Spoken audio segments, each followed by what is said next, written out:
হয়নি হলো। দিনের চিত্র চ্যানেলে আপনাদের অনেক অনেক স্বাগত বন্ধুরা।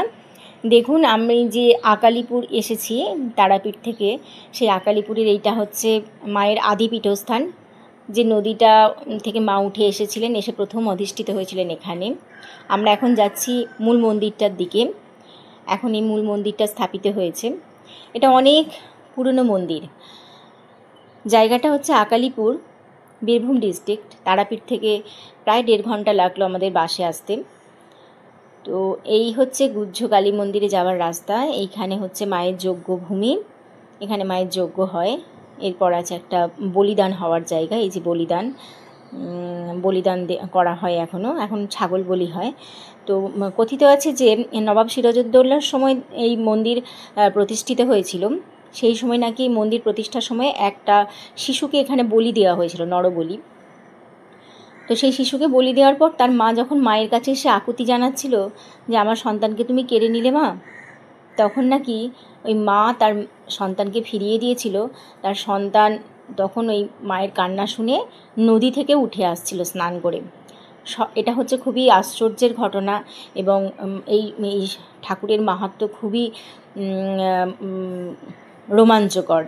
এখানকার একজন ভদ্রলোক, উনি এখানে কিছু ফল টল বিক্রি করেন, মন্দিরের পুজোর প্রসাদ বিক্রি করেন। ওনার মুখেই শুনলাম পুরো ঘটনাটা, যে মা যখন অধিষ্ঠিত হয়েছিল এখানে তার কী ঘটনাগুলো হয়েছিল। তো মা এখানে, মায়ের 2টো হাত, অন্যান্য কালী ঠাকুরের দেখবেন 4টে হাত থাকে, এখানে মায়ের 2টো হাত। মা এক হাতে বর এবং আর এক হাতে অভয় দান করছেন, তাই বরাভয় মূর্তি এটি। এখানে আমরা এসেছিলাম, মাকে প্রণাম জানিয়ে গেলাম। এখানে আমাদের সাথে এসেছে আমার বোনের বাড়ির আত্মীয় স্বজন, এবং আমরা এসেছিলাম, আমি আমার মেয়ে। তো বেশ ভালো লাগলো।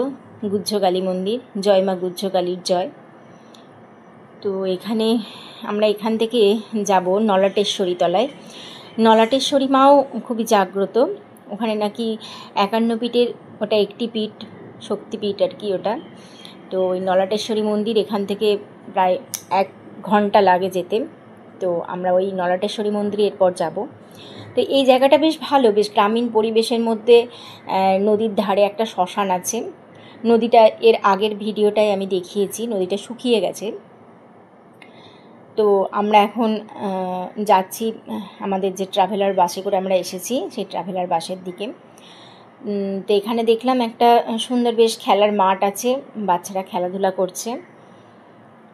এবার আমরা যাচ্ছি আমাদের বাসের দিকে। ট্রাভেলার বাসটি দাঁড়িয়ে আছে ওই রাস্তার ওপারে। আর একটা জিনিস দেখলাম, সেটা হচ্ছে এখানে একটা রামকৃষ্ণ সারদার সেবাশ্রম আছে।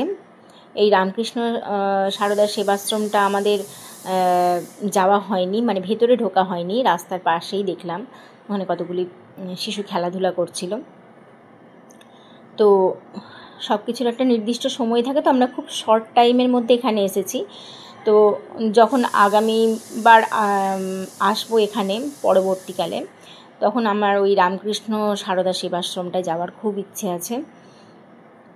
তো আমরা এখন যাচ্ছি এই যে বাসের দিকে, সামনে আমার মেয়ে, আমার মা, যাচ্ছি আমরা এখন। এখানে অনেক পুরনো বট গাছ আছে, বট গাছগুলো থেকে বেশ ঝুড়ি নেমেছে ভালো। এই যে আমরা এবার আমাদের বাসের দিকে এগোলাম। এই যে আমাদের দূরে ওই যে সাদা বাসটা, ওই বাসটিতে করেই আমরা এসেছি। ওটা একটা AC 26 সিটের বাস। আমরা এটাতেই নৈহাটি থেকে গিয়েছিলাম তারাপীঠ হয়ে, ওখান থেকে আমরা বিভিন্ন জায়গা ঘুরে